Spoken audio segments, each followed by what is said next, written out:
Today is the only day a boxer can win his gold, and we'll bring you many of the bouts live. At Olympic Stadium, under the glare of the Pan American flame, track and field is a team event today. It's a day when the hands are as important as the feet. It's a day when smooth baton passing can mean a gold medal. Team gold medals seem always to be a battle between the United States and Cuba. You'll see that duel played out on the baseball field, where a team of American college players challenges the veteran Cubans. And on the volleyball court, where the women's championship match runs an exhausting 3 hours. We've seen all manner of athletes reaching for gold these last 2 weeks, 4,000 of them. All the way from a 13-year-old gymnast to a 47-year-old shooter. But the carnival of sport is coming to a close. Today is the end. The last day to earn a gold at the 9th Pan American Games.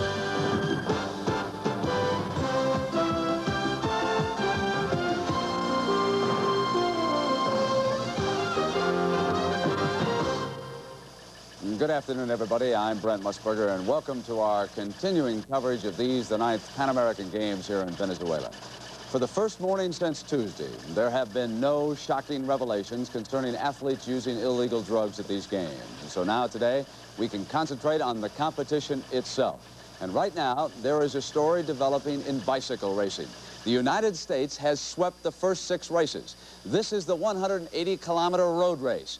And an American, Thurlow Rogers of Van Nuys, California, has been right there with the leaders throughout the race. It is a 4.5 hour grind, and these bicyclists still have a little bit over an hour to go. The streets here in Caracas have been lined with fans for this bicycle race, and we will cut in with coverage as the dramatic developments unfold in the United States. It goes for a sweep. Now let's go back and check in live and see how they're doing. All morning long, the leaders have been from Colombia, Venezuela, and the United States. And you can see them there checking. And again, it is Thurlow Rogers in 3rd place, 4th place actually right now, as the competition continues. It is a loop here in the city, and they will complete 8 of them. And then they will come forward to the finish line. And of course, it is somewhat like stock car racing in that the bicyclists are back there trying to catch a draft and stay close to the leader. So it will be changing now as we go back and forth down the stretch. But that's just the beginning of the coverage we have for you today, because in boxing, 7 Americans will be fighting for gold medals. And 6 of those bouts will be against the tough Cuban team. And right now, let's preview that action with Tim Ryan and Gil Clancy. Tim Ryan with Gil Clancy. We're at the Poliedro, which has been the site for the basketball competition, but will be the site for the finals in boxing. And Gil, certainly the Cuban team proved to be the strongest thus far. They have 10 of their 12 boxers in the finals. The U.S. team has 7. What do you think of gold medal chances for the Americans? Well, Tim, originally I had thought we would win a minimum of 5 gold medals, but I didn't realize what a strong team the Cubans were sending in. I'd be very, very happy if we batted better than 500 and they came home with 4 gold medals. Well, we'll find out how the U.S. team does in this final day of competition. Right now, let's take you to John Tesh in track and field. Thank you very much, Tim. I am joined by world record holder Evelyn Ashford and by world-class miler Craig Masbach. We're here to bring you all the exciting final day's action at the Olympic Stadium, the track and field venue. Now, today we have the men's 110-meter hurdles. We have a chance for gold and silver there, and also the men's and women's relay events. Now, keep in mind that the United States men and women have had a problem with baton passing, and so we'll keep you up to date on that. But first, let's send you back to the studio and Pat O'Brien. Thank you, John. I'm going to send back home an audio-visual postcard with some of the final thoughts of the athletes here at the games which in many ways have changed the face of amateur athletics. And Brent, they are as homesick as we are. Thank you, Pat. And of course, yesterday, I'm sure that everyone saw the American men and women win gold medals in basketball. Now, there are 2 other team sports that were invented in the United States, baseball and volleyball. And we're going to take a look at how our American teams made out in those sports when our exclusive coverage of these, the 9th Pan American Games, continue live from Caracas, Venezuela. The 9th Pan American Games on CBS Sports is sponsored by Budweiser Light, with a clean, distinctive taste worthy of the king of beer. M&M's Chocolate Candy. The milk chocolate melts in your mouth, not in your hand. And by Chevrolet. Chevrolet is USA 1, and USA 1 is taking charge.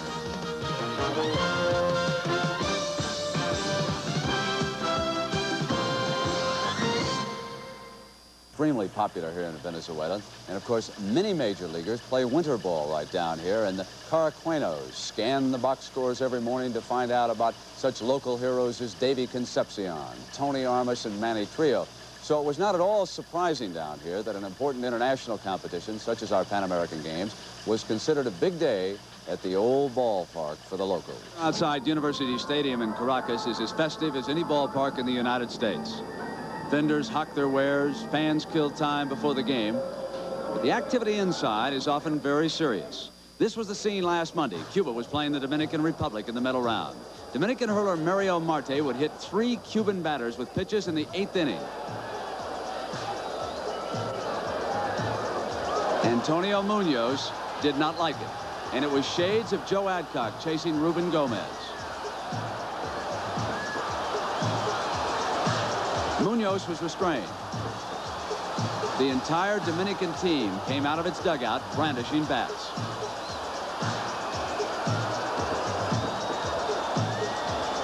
Order was finally restored by the Venezuelan army, and the Cubans would win the game 15-3.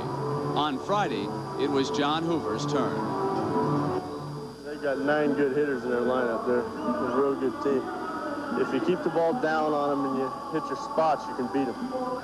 The Cubans are a very good ball club. It's going to take 100% effort on our part of our ball club to beat them. They can be beat because we have good enough pitching to do that. Today means the difference between us getting a bronze medal and a gold or a silver. We'll get a chance to play them tomorrow if we win. All summer, I've been waiting for it. Here it is. Cuba can be beat. This ball club right here can beat Cuba, but we've got to do things right. We've got to really stay tuned into the ball game. Second inning, Ben Abner crashed a double into left center field.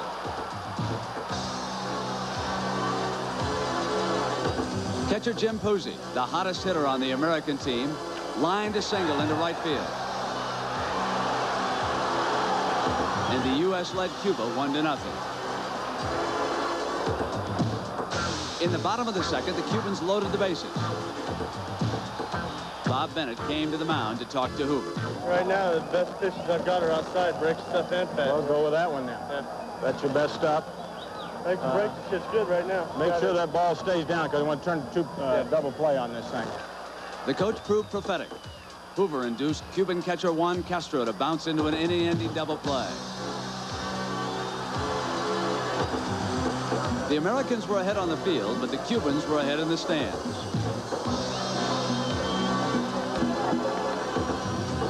In the 6th inning, Cuba had a man on first base. And that brought to the plate center fielder Victor Mesa, one of a handful of players who probably would be playing in the major leagues if Fidel Castro allowed it.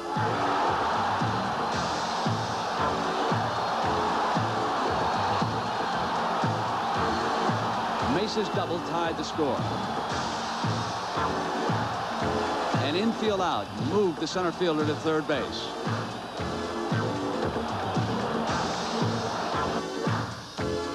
And a pass ball allowed Mesa to score the lead run. 1 inning later, Juan Castro took Hoover into the seats in center field.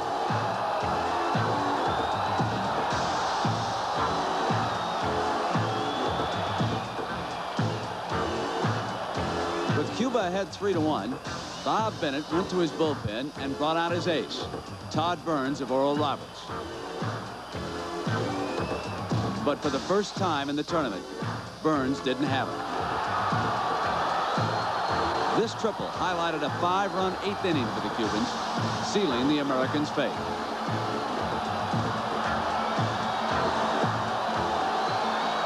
Cuba C, Yankee no.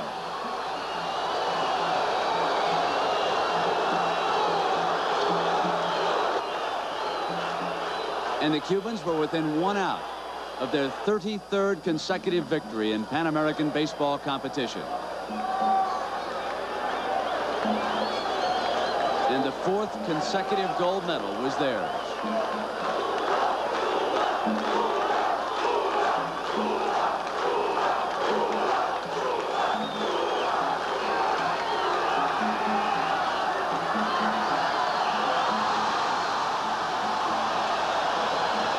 Bing. Okay. Very good. Bing. Thank you. Very good. 1-0 Bing. before the game pitching would make the difference, and our pitching just wasn't right. And Cuba has a good ball club. We'd have to have a real good day to beat them. How many major league prospects do you think are over there? Probably all of them. All of them. They're, you know, the average age is around 30 years old. They've been playing, what, 20 years more than us, something like that. They're just fantastic ball players. How bad does it hurt now to lose to these guys after coming this far? Well, it hurts, of course. I don't say it hurts as bad. We knew that they were going to be a good club, and we knew that we weren't as experienced as they were, but we were going to go out and give it our best shot. I'm not just pleased with the way we played. I'm proud of the USA.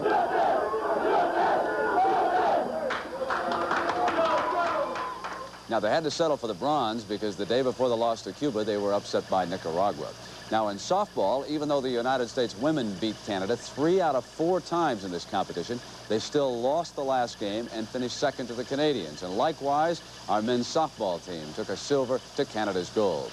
Now, just as Cuba and the United States dueled for the gold medal in baseball, those same 2 Pan American arch rivals battled for supremacy in women's volleyball. We'll have that story for you right after this. Coverage now, the 180-kilometer bicycle race. And again, the major story here has been the success of the American team at these Pan American Games. They started it off by winning the 100K on the road. Then they moved to the track. They won the 4,000 individual pursuit. They captured the 4,000 pursuit. Then they won the sprint and the 50K, and now they're trying to make it a clean sweep. And we'll continue to check in and see how Thurlow Rogers of Van Nuys, California, makes out. He has been amongst the leaders all morning long. And you know, few sports demand such exacting teamwork as volleyball does when played at a world-class level. This athletic artistry generates incredible excitement. And so it is not surprising that Caracas fans formed lines halfway around the arena again to watch as 4 of the world's top teams vied for the gold.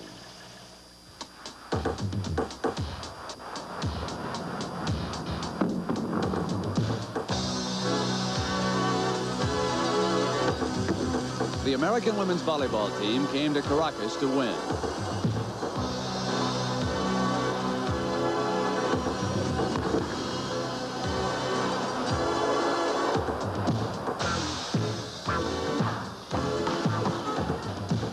Most of the starters have been together for 5 years.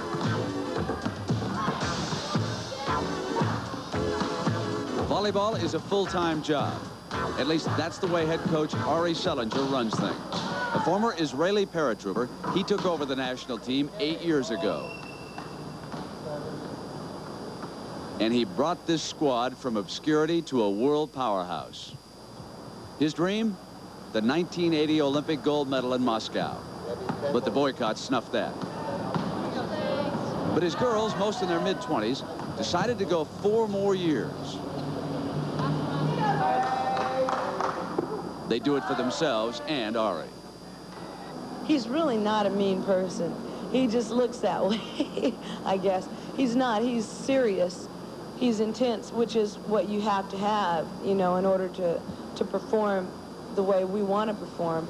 We train 6 days a week, 6 to 7 hours a day, and it'll get more intense. It takes time. It's just like being a sister with 11 other people. So you develop some relationship with the players, and I don't know how you define them exactly, father or not. You know, you obviously have a responsibility. You have to take care of them. The team is together every day, year-round. Life on the road. Here in Caracas, it's the same as usual. Bus rides through strange neighborhoods. When they aren't training in Southern California, this team is on tour. They're barnstormers. They're experts at the luggage drill. Last week, to prepare for the finals, they left the noisy Pan Am Village for a downtown hotel. And in the midst of distractions, they must play. Against Peru, they avenged their loss in the World Championships. And the victory helped propel them to the finals.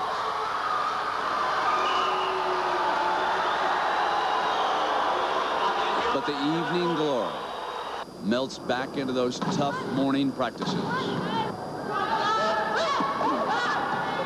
Here in Caracas, it might be any one of several practice sites, And as well as Coach Sellinger knows this team, every day there's new lessons to be taught.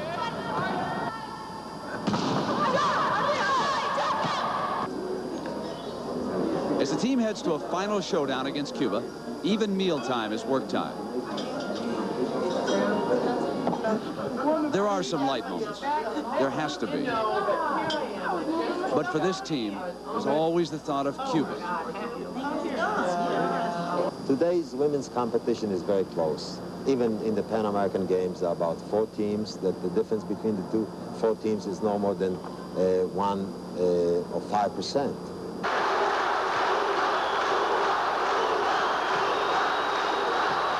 The capacity crowd chants Cuba, Cuba.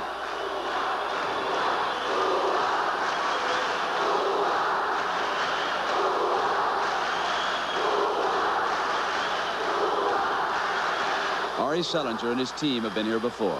The pressure, the hostile crowd, and the underdogs who would love to knock off the U.S. It's a best 3 out of 5.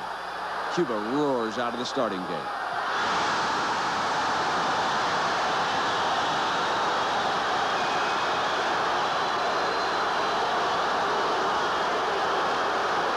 The Cubans win a tough first set. They dominate the second. The Americans are struggling.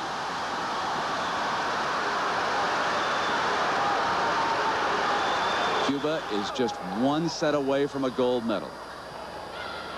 But the Americans battle back. They win the third.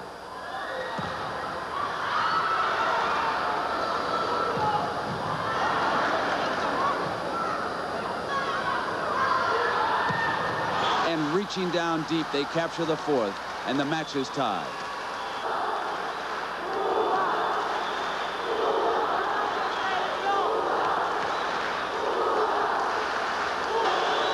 The final set, the Cubans dominate. They get to match point. But the Americans get back to serve.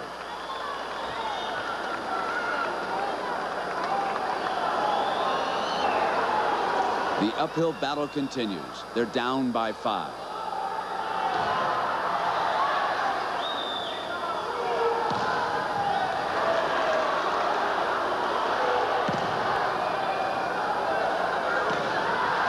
And there's a ray of hope. Match point again for Cuba.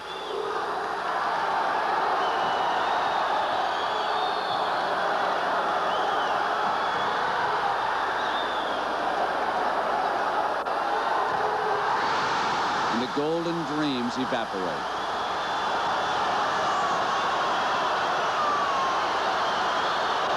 For the team, which has been together for 5 years, the girls whose lives are dedicated to each other, the faces of a very tough defeat.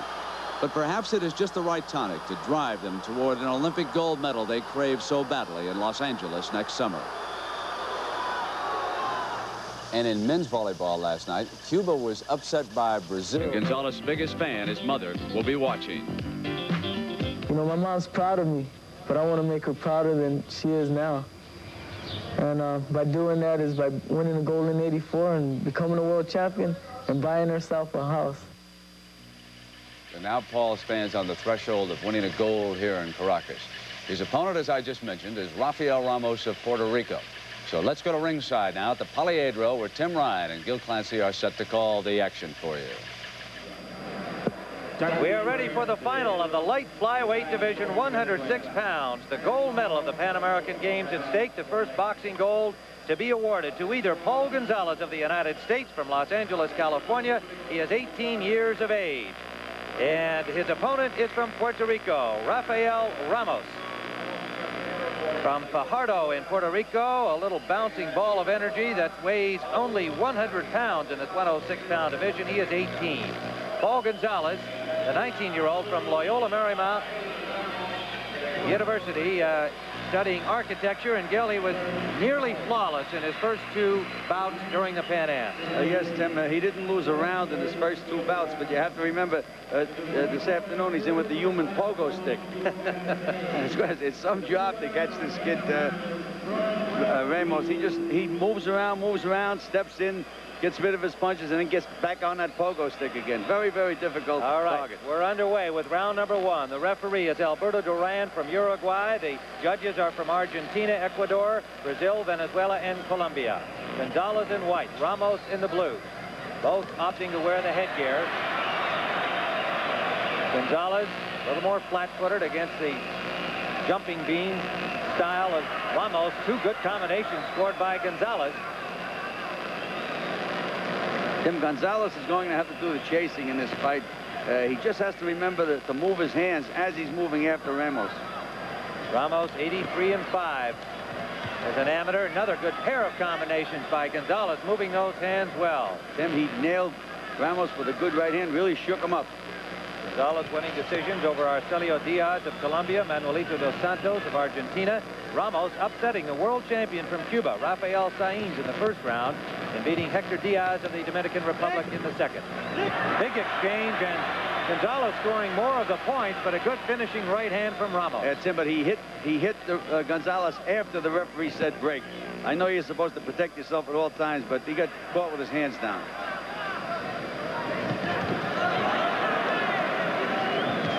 Looks to me like Gonzalez has too much firepower for Ramos at this particular time. Good right hand by Gonzalez again.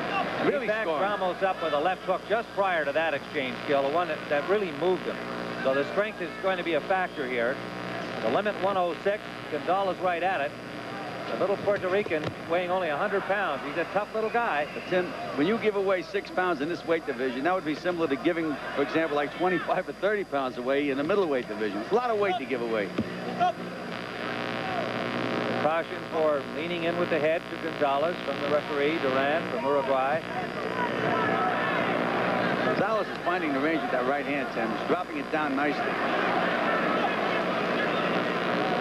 Gonzalez nearly letter perfect in his first 2 bouts. He was literally giving boxing clinics, and he's only 19 years of age. Good, solid right fight. Gonzalez.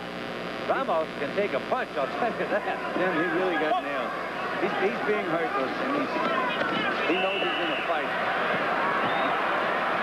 Ramos, in his usual scrappy style, but he's being overpowered by Gonzalez. We've watched him literally bounce through 2 preliminaries. Doubtful he can keep that up for 3 rounds here. Oh, good solid left hook catching Ramos. And a solid right. And the referee, Duran, has given a standing 8 count to Ramos. And the crowd here at the Poliedro unhappy with that, but those are the amateur rules, and he was really getting banged around. Tim, I've seen the fighters hit a lot less punches than the referee steps in. He was really getting hurt, Ramos. Good move, that standing 8 count. 15 seconds remaining in round number 1. Caution to Ramos for holding. Now we're into the final seconds of the first round. Gonzalez continues to pour it on. Oh, Gonzalez. And look at that Ramos fight back.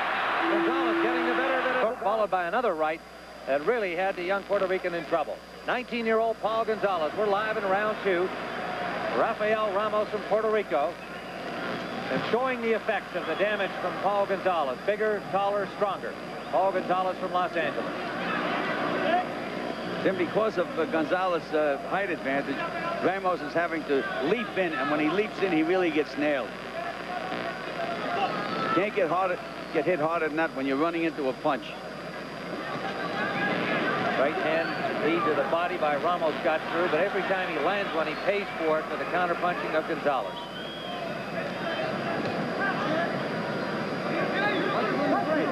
Paul Gonzalez has been very confident about winning the goal. There's a good left hand by Ramos.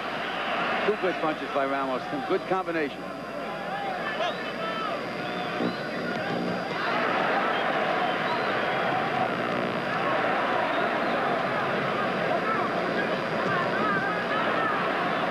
Ramos is beginning to find the range on Gonzalez, Tim. Hit him with some pretty good punches early in this round.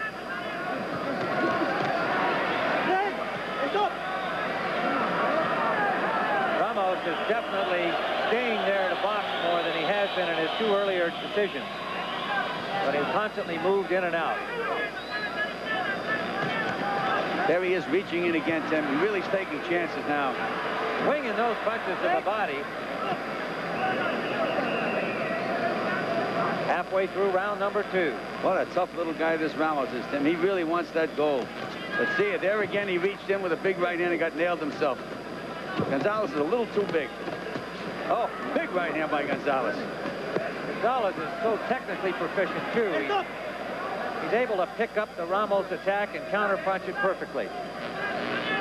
The referee continues to warn Gonzalez, Tim, and it mystifies me. Now there's a caution to the Puerto Rican corner for coaching.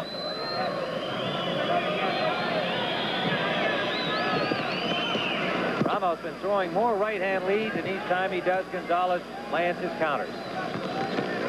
Gonzalez really has Ramos in trouble on the ropes. Look at Ramos battle back. What an exchange, Tim. Junior flyweight division. What a start to this final day of boxing in the Pan Am Games. Paul Gonzalez and Rafael Ramos. Gonzalez from Los Angeles. Ramos from Puerto Rico. Gonzalez has a look of determination on his face, Tim. Well, he will show no quarter to this young Puerto Rican. He knows what this youngster has accomplished getting to the final. And he knows he's got plenty of guts. That he has. Big left hook by Gonzalez again, Tim. He's putting his combinations together beautifully. This is the first time we have seen Ramos go flat-footed, and he's picking the biggest, strongest man he's faced with that style of boxing. Gonzalez in white, Ramos in the blue. Well, Tim, Gonzalez was told in his corner that Ramos is going to come running after him, and they said, we want you to box. But it's kind of tough to box when you have a little guy throwing these punches at you the way Ramos is. I think you have to fight him, and Gonzalez has been successful fighting him. Ramos with a tremendous flurry. And he landed almost every punch he threw in a scoring position. That brings the crowd alive here in the Poliedro. Gonzalez landing. Ramos counterpunching, and we've got almost a full house here in the basketball venue, which is now the venue for the finals in boxing. Tim, the way Ramos is fighting, he's playing Russian roulette. He's going to have to get nailed with a big punch, and he just did. Leaving himself wide open, taking chances. He's got to take chances, Gil. He must know he's down. Yes, he does, Tim. He's just doing a great effort on his part. But you can just see the bigger guy getting the range. He's going to nail him. Every time this kid just comes in, drops those punches in there, leaves himself wide open. But he... Toe-to-toe, Gonzalez and Ramos. Tim, I think this is the best fight we've seen in the tournament. Yes, it is. First of all, they can both fight. We haven't seen that all the way through the game. There are a lot of amateurs who are truly amateur. These two youngsters have got a lot of ability. Well, that's what the finals are all about, Tim. The cream comes to the top. Look at these shots. Going to the body, then up to the head. Gonzalez counter-punching. Not sure what that caution was for from Duran.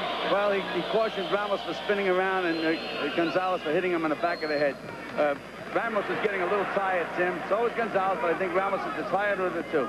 Gonzalez just landed 2 consecutive good combinations to the head. A minute to go, and Ramos almost a minute to go. Ramos looked at the clock, Tim. He's like a cool veteran. Well, they can't see the clock from here. It's directly above them. Right hand by Gonzalez. Difficult for us to see as well at the basketball scoring clock. He's on his pogo stick now, Tim. There with a right hand by Gonzalez. Well, the crowd is behind Ramos, you know that. Latin crowd. But Gonzalez is doing the job as far as I'm concerned.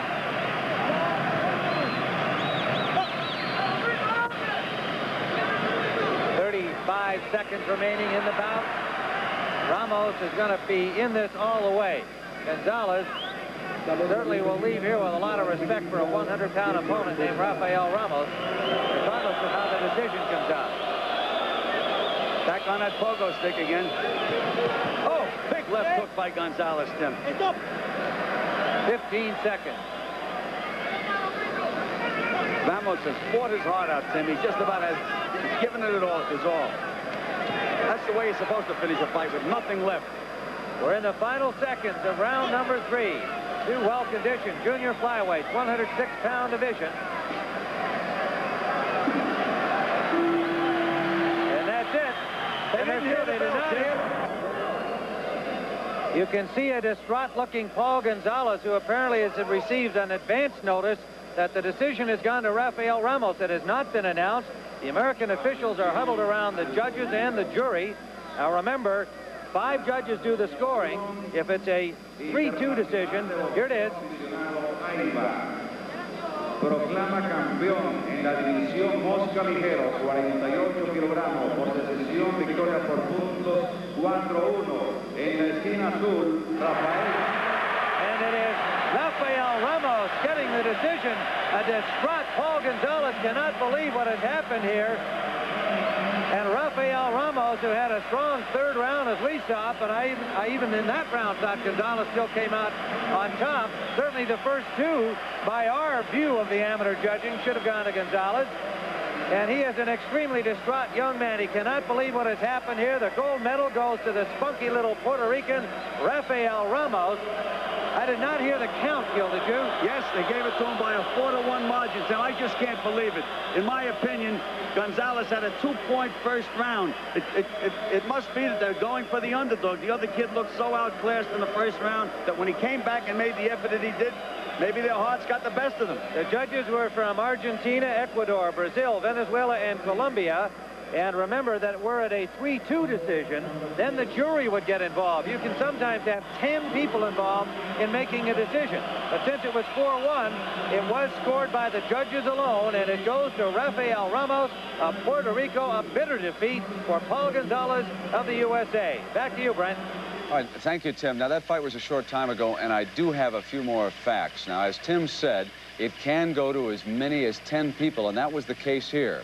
The judges were 3-2 in favor of Gonzalez, a split decision, so it went to the jury.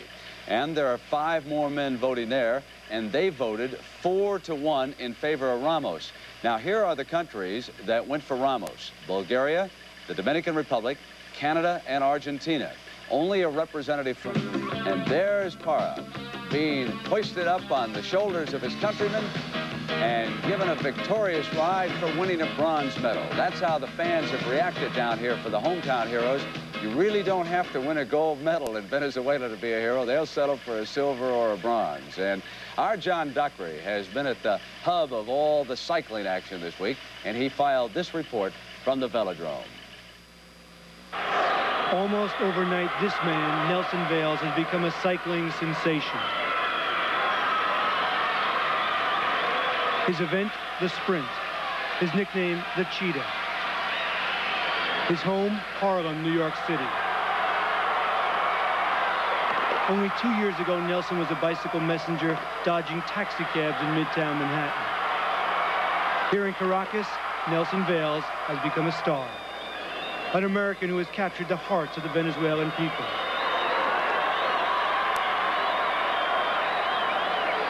Nelson even takes curtain calls. And he's been invincible. He hasn't lost a race since stepping off the plane. Whew. Like that? Or that record? On the track or what? That's what I'm saying. I'm going to go faster next round. Nelson's speed would propel him to the finals. It's great living in the fast lane. You know, that's life for me, life in the fast lane. Well, you know, if you want to play games, I can play games. Either I run you over, you can get out of my way. Nelson hasn't made it alone. His raw speed from the streets of New York was refined at the Olympic Training Center by a man who defected to the U.S. after the '76 Olympics. Polish immigrant Eddie Borshevich, who has uncovered talent like Nelson Vales and has made the United States a world power in cycling. But it's not only talent, it's also innovation. Eddie has, for the first time, brought American scientific technology to the forefront in cycling.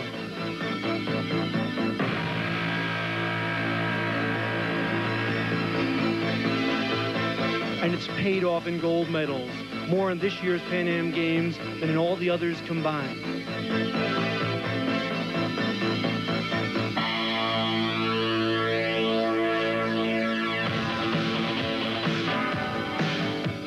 This is Team Pursuit, 4 men in a race against the clock. New helmets, $7,000 bicycles, months of training. and another gold medal. But the sprinters are more old-fashioned, like three-time national champion Les Barshevsky. His sprint bike looks simple enough. Single gear, no brakes, lightweight, but built to go over 40 miles per hour. Barshevsky, the 13-year veteran, would like nothing more than to meet teammate and newcomer Nelson Vales in the finals.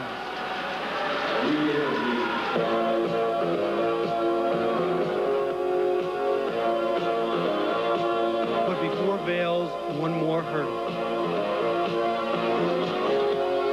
Jose Oquillo of Chile.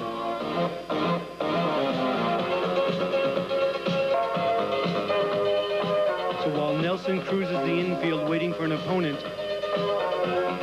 the Chilean team is at work trying to make this man the first sprint gold medalist ever from their country.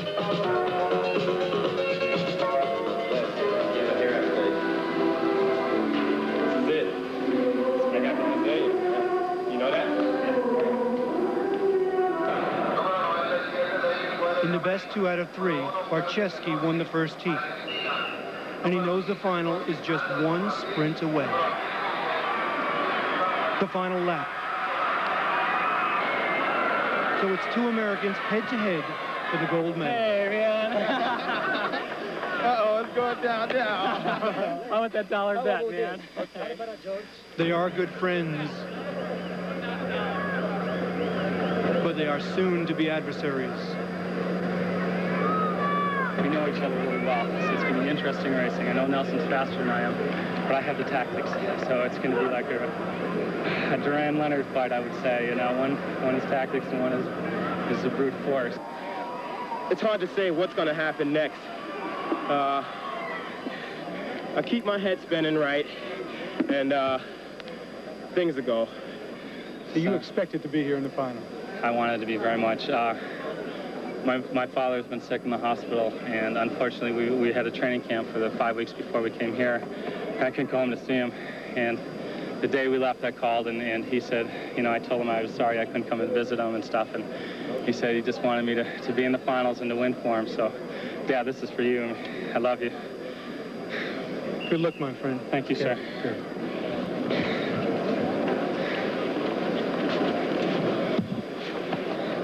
Never before in the history of Pan American cycling has there been an All-American sprint final.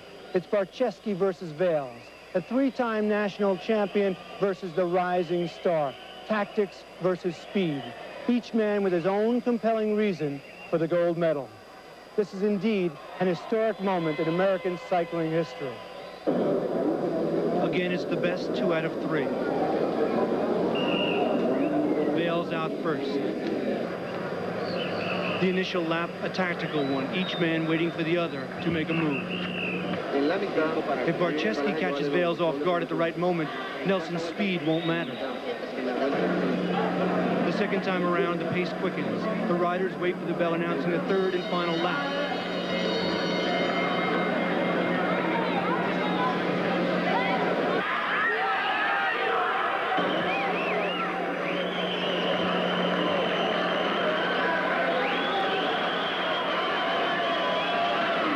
So it's Vales, and he's halfway home to the gold medal. Barshevsky, the veteran, will have to find a new strategy to stay alive. I see when he ran. You know, he doesn't have it. Race number 2.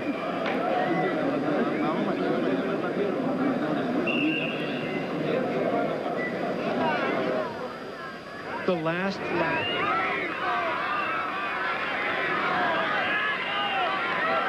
The final sprint.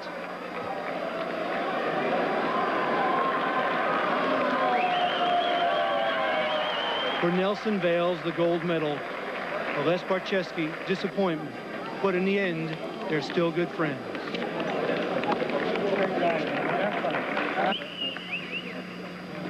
Wow! So the rookie from Harlem takes his first gold medal, and a bright new face emerges to challenge the Russians and East Germans at the '84 Olympics. Nelson was one of our most popular athletes here in Caracas, and even the crowds, which had been anti-American, certainly warmed to his efforts. Now, coming up next, we're going to show you the hometown hero, Manuel Vilches. He is boxing for a gold medal against Pedro Julio Nolasco of Dominican Republic. We'll have that action for you on CBS in just a moment.